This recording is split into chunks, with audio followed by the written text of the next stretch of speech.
Good morning everyone, I'm MS sir, and in this video I'm going to teach you a very beautiful poem that is an epitaph।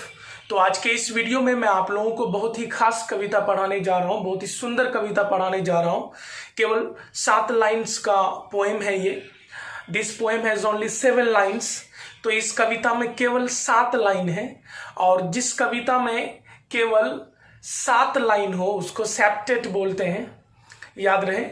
तो और जिस कविता में 6 line हो उसको हम लोग सेस्टेट बोलते हैं, और जिस कविता में 8 लाइन हो उसको ऑक्टेव बोलते हैं, और जिस कविता में 14 लाइन हो अर्थात 14 लाइन्स हो सोनेट कहते हैं। तो आज के इस कविता को जो हम पढ़ने जा रहे हैं, ये कविता केवल और केवल 7 लाइन्स का है। बहुत ही सुंदर कविता है, याद रहे। तो कविता का नाम है एन एपिटैफ। एन एपिटैफ का अर्थ क्या होता है? तो डियर स्टूडेंट्स याद रहे, एन एपिटैफ एक वर्ड है, एक टर्म है जिसका अर्थ होता है ना, मृत की याद में कब्र पर लिखी गई बातें। तो याद रहे, मृत की याद में कब्र पर लिखी गई बातें एन एपिटैफ कहलाता है। या किसी के मरने पर उसको जब दफना दिया जाता है तो दफनाने के बाद उस जगह पर एक टॉम्ब का निर्माण किया जाता है, एक मकबरा का निर्माण किया जाता है, वो भी एक्चुअली एपिटैफ ही कहलाता है। तो बाय द वे आपका पोएम का नाम है एन एपिटैफ। एन एपिटैफ मतलब होता है कब्र पर मृत की याद में लिखी गई बातें। तो याद रहे, जैसा कि कविता का नाम से पता चल रहा है कि इसमें मृत्यु, मृत, कब्र ऐसा टर्म अगर आया है तो जाहिर सी बात है इस कविता में खुशी वाली बात नहीं होगी, इस कविता में गम वाला बात होगा, इस कविता में मातम से संबंधित बात होगा। और जिस कविता में मातम से संबंधित बात हो ऐसे कविता को एलेजी कहा जाता है। तो आपका जो कविता एन एपिटैफ है, इसका टाइप, इसका प्रकार एक्चुअली एलेजी है। जैसे आपने कई कविता पढ़ा होगा, आपने sweetest love I do not go पढ़ा, उसमें लव का झलक था इसलिए वो लव पोएम है, साथ ही साथ मेटाफिजिकल पोएम भी है।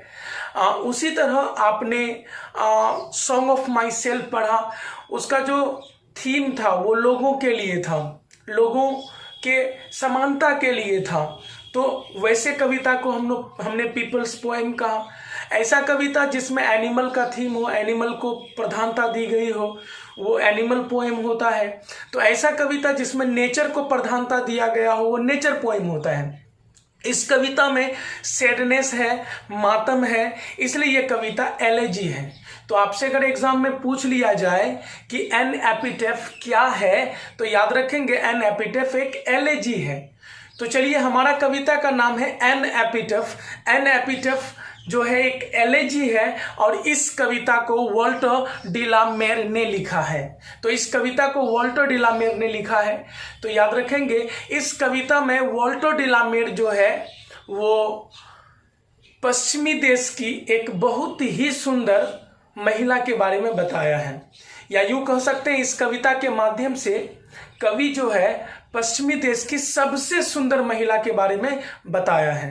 कवि कहते हैं कि पश्चिमी देश की एक महिला थी, पश्चिमी देश की एक महिला थी जो कि बहुत ज्यादा सुंदर थी, पश्चिमी देश में सबसे ज्यादा सुंदर थी वो। कवि का मानना है कि वो अब मर चुकी है, अब वो कब्र पर लेटी हुई है। कवि कहते हैं वो सुंदर तो बहुत थी, लेकिन जिस दिन वो डेथ की उसका सुंदरता क्या हो गया, छिन गया, वेनिस्ड हो गया, गायब हो गया। कवि कहते हैं मरने के बाद हर चीज क्लियर हो गया था। कवि का मानना है कि ये जो सुंदरता है ये 2 प्रकार के होते हैं, एक होता है एक्सटर्नल ब्यूटी, बाहरी सुंदरता, और दूसरा होता है इंटरनल ब्यूटी, आंतरिक सुंदरता। कवि का मानना है कि ये जो बाहरी सुंदरता है, एक्सटर्नल ब्यूटी है, आउटर ब्यूटी है, इसमें कोई लास्टिंग नहीं होती, ये टिकता नहीं है। आप जब तक जीवित हो ये रहेगी, आप मरे आपके साथ ये मर जाएगा। तो ये जो एक्सटर्नल ब्यूटी है, ये जो बाहरी सुंदरता है, आप जीवित हो तो आपके साथ है, आपने डेथ किया आपके साथ भी, वो वेनिस्ड हो जाता है। लेकिन अगर आप में इंटरनल ब्यूटी है, आप में आंतरिक सुंदरता है, इट मीन्स दैट आपने अच्छे कर्म किए हैं, आपने अपने क्वालिटी को इंप्रूव किया है, तो याद रहे आप अगर मर भी जाते हो तो केवल आपका शरीर चला जाता है, लेकिन याद रहे वो जो समय होता है, वो जो काल होता है, वो जो टाइम होता है, वो जो पीरियड होता है, वो जो एज होता है, उस एज में अपना एक छाप छोड़ के जाते हो आप। याद रहे जब तक दुनिया रहती है तब तक लोग आपको जानते हैं। तो कहने का मतलब यह है कि इस संसार में अमर होने के लिए सच में कोई अमृत नहीं है। अगर अमृत होता तो मानव एक ऐसा प्राणी है जो किसी न किसी तरह से ढूंढ ही लेता। मानव चांद पर पहुंच सकता है, मानव जो है तरह तरह का जो है वेपन्स का निर्माण कर सकता है, तरह तरह का जो है यान बना सकता है, तो क्या मानव उसे नहीं खोज सकता अमृत को? तो याद रहे इस संसार में हमेशा जीने के लिए ऐसा कोई अमृत बिल्कुल नहीं है। तो याद रहे, लेकिन अगर आप हमेशा जीना चाहते हो तो आप अपने इंटरनल ब्यूटी को, आंतरिक सुंदरता को डेवलप कीजिए, क्योंकि आंतरिक सुंदरता, इंटरनल ब्यूटी, अच्छा कर्म जो है मानव को अमर कर देता है। आपका शरीर भले चला जाएगा लेकिन लोगों के बीच में आप हमेशा जिंदा रहोगे, जैसे गांधी जी ने किया, जैसे भगत सिंह ने किया, जैसे एल्बर्ट आइंस्टीन ने किया, जैसे थॉमस एल्वा एडिसन ने किया। तो कहने का मतलब यह है कि there are two types of beauty, external beauty and internal beauty. External beauty does not remain forever while internal beauty remains forever. तो इस कविता के माध्यम से कवि का जो एक पर्पस है, एक उद्देश्य है, बस लोगों को यह बताना कि देखो वो महिला पश्चिमी देश की सबसे सुंदर महिला थी, लेकिन वो डेथ की और उसके साथ उसका सुंदरता भी गायब हो गया। कवि यहां कहना चाहता है कि हमें इंटरनल ब्यूटी पर काम करनी चाहिए। कवि कहता है कि कवि जो है उसके टॉम पर, उसके कब्र पर जाकर, कब्र के नजदीक जाकर बैठता है और कवि उसको याद करता है। कवि मन ही मन सोचता है कि जब वह मर जाएगा तो फिर उस महिला को कौन याद करेगा, क्योंकि कवि का मानना है कि मैं ही एक लौता आदमी हूं जो उसके कब्र पर आता हूं, जो उसे देखने आता है। जब वह जीवित थी तो उसके अनेकों मित्र थे, अनेकों चाहने वाले थे, लेकिन वह मर गई। उसके मर जाने के बाद मैं एक लौता व्यक्ति हूं जो उसके कब्र पर आता हूं।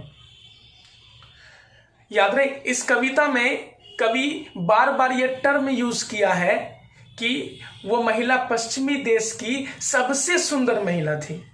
इसका मतलब उस महिला से हमारे लिए कोई भी सबसे ज्यादा सुंदर कब होता है? अगर मैं ये बोलूं कि बबीता बहुत ज्यादा सुंदर है तो सामने वाला बोला ठीक है बहुत ज्यादा सुंदर है, फिर मैं बार बार बोलने लगूं कि पता है बबीता ही है जो सबसे ज्यादा सुंदर है, तो कहीं ना कहीं दाल में कुछ काला है। तो कवि इस कविता के माध्यम से बार बार ये जताया है कि वो जो महिला है वो पश्चिमी देश की सबसे सुंदर महिला है। तो इसका मतलब ये है कि उस महिला से कवि का कोई ना कोई कनेक्शन तो जरूर है। तो याद रहे वो महिला कोई और नहीं, कवि की प्रेमिका थी। याद रहे कवि कहते हैं जब वो जीवित थी, चंचल थी, घूमना पसंद था, उसे लोगों से मिलना पसंद था, लेकिन आज वो मर गई, उसका सुंदरता भी गायब हो गया। तो इस कविता के माध्यम से कवि एक्चुअली बताना चाहता है कि हमें अपने इंटरनल ब्यूटी पर काम करनी चाहिए। बाय द वे हम लोगों को इस वीडियो के माध्यम से समरी को जानना है, तो चलिए जानते हैं इस कविता के समरी को हम लोग। चलिए, तो पोएम का नाम है आपका एन एपिटफ। हम लोग समरी इसका लिखेंगे, जानेंगे। समरी है an epitaph is an elegy. An epitaph एक एलेजी है, एक मातम कविता है। It has been written by Walter de la Mare. इसे वॉल्टर डिलामेर द्वारा लिखा गया है। He was a children's poet. वह एक बच्चों के कवि थे। He was born on 1873 in England and died on 1956. मतलब वॉल्टर डिलामेर का जन्म 1873 में हुआ है इंग्लैंड में और मृत्यु 1956 ईस्वी में। He was awarded with order of merit, याद रखेंगे ऑर्डर ऑफ मेरिट एक प्राइज का नाम है। किसका नाम है? प्राइज का नाम है। तो ही वॉज अवार्डेड, उसे सम्मानित किया गया किस अवार्ड से? तो ऑर्डर ऑफ मेरिट अवार्ड से इन 1953 1953 ईस्वी में by Queen Elizabeth second, Queen Elizabeth second के द्वारा। पहला पैराग्राफ आप याद रखेंगे, an epitaph is an elegy, it has been written by Walter de la Mare, he was a children's poet, he was born on 1873 in England and died on 1956. He was awarded with Order of Merit in 1953 by Queen Elizabeth II. चलिए next paragraph में चलते हैं। In this poem the poet expresses his feelings for a lady of west country, मतलब इस कविता में कवि ने अपने भावनाओं को व्यक्त किया है। किसके लिए? पश्चिमी देश की सबसे सुंदर महिला के लिए या पश्चिमी देश की एक महिला के लिए। मतलब इस कविता में कवि ने पश्चिमी देश का एक महिला के लिए अपने फीलिंग्स को व्यक्त किया है। She was the most beautiful lady of West country, वह पश्चिमी देश की सबसे सुंदर महिला थी। But after death, लेकिन मरने के बाद her beauty vanished, उसका सुंदरता क्या हो जाता है? गायब हो जाता है। The poet was very sad at her death, उसके मरने पर कवि बहुत ज्यादा उदास था। He used to sit beside her epitaph and remembered her, कवि जो है उसके कब्र के पास बैठते थे, कवि जो है उसके कब्र के पास बैठते थे और उसे याद किया करते थे। द पोएट इज सेड, कवि उदास है, टू थिंक दैट, यह सोच कर कि आफ्टर हिज डेथ, उसके मर जाने के बाद, nobody will remember the lady, कोई भी उस महिला को याद नहीं करेगा। हालांकि जब वो महिला जीवित थी तो अनेकों चाहने वाले थे, लेकिन आज वो जब डेथ कर गई है, मर गई है, तो एक लौता कवि है जो उसको याद करता है, उसके कब्र के पास बैठता है। कवि ये सोचकर जो है एक तरह से उदास है कि उसके मर जाने के बाद उसे कोई याद नहीं करेगा। इन दिस पोएम, इस कविता में the poet wants to aware us, कवि हमें जागरूक कराना चाहता है। क्या जागरूक कराना चाहता है? दैट की external beauty does not remain for ever, बाहरी सुंदरता कभी नहीं टिकता है। वाइल इंटरनल ब्यूटी, जबकि आंतरिक सुंदरता रिमेन्स फॉर एवर, हमेशा टिकता है। मैंने अभी पहले भी बताया कि सुंदरता दो प्रकार के होते हैं, एक एक्सटर्नल, एक इंटरनल। तो कवि इस कविता के माध्यम से हमें यह जागरूक कराना चाहता है कि हमारा जो एक्सटर्नल ब्यूटी है, बाहरी सुंदरता है, ये हमेशा नहीं टिकता है, लेकिन जो इंटरनल ब्यूटी है, आंतरिक सुंदरता, ये हमेशा टिकता है, हमेशा टिकने वाला है। आगे कवि कहता है, पीपल रिमेंबर यू, लोग आपको याद करते हैं या याद रखते हैं। पीपल रिमेंबर यू, लोग आपको याद रखते हैं फॉर योर डीड्स, आपके कर्म के लिए। आप कितने सुंदर हो, आप कितने हैंडसम हो, कितने ब्यूटीफुल हो, इससे लोग आपको याद नहीं रखते हैं। आपको याद रखते हैं आपके अच्छे कर्म की वजह से। आपने अगर अच्छा कर्म किया है तो सदियों तक आपको लोग याद रखेंगे। चलिए आगे लिखा हुआ है, यहां लिखेंगे note for your outer beauty, आपके बाहरी सुंदरता के लिए लोग आपको याद बिल्कुल नहीं रखते। आप कविता को इस प्रकार याद रखेंगे, कविता का समरी को इस प्रकार याद रखेंगे, एक बार सुन लीजिएगा। An epitaph is an elegy, it has been written by Walter de la Mare, he was a children's poet, he was born on 1873 in England and died on 1956. He was awarded with Order of Merit in 1953 by Queen Elizabeth II. In this poem, the poet expresses his feelings for a lady of West Country. She was the most beautiful lady of West Country, but after her death, her beauty vanished. The poet was very sad at her death. He used to sit beside her epitaph and remember her. The poet is said to think that after his death nobody will remember the lady. In this poem, the poet wants to aware us that external beauty does not remain forever, while internal beauty remains forever. People remember you for your deeds, not for your outer beauty. तो ये N एपिटफ का summary है। I hope आप इसको लिखेंगे और लिखने के बाद इसको याद भी करेंगे। बहुत ही सुंदर कविता है, बहुत अच्छा मैसेज देता है ये पोएम। हम लोग जल्द ही मिलेंगे नेक्स्ट वीडियो में नेक्स्ट पोएम के साथ। तब तक के लिए गुड डे।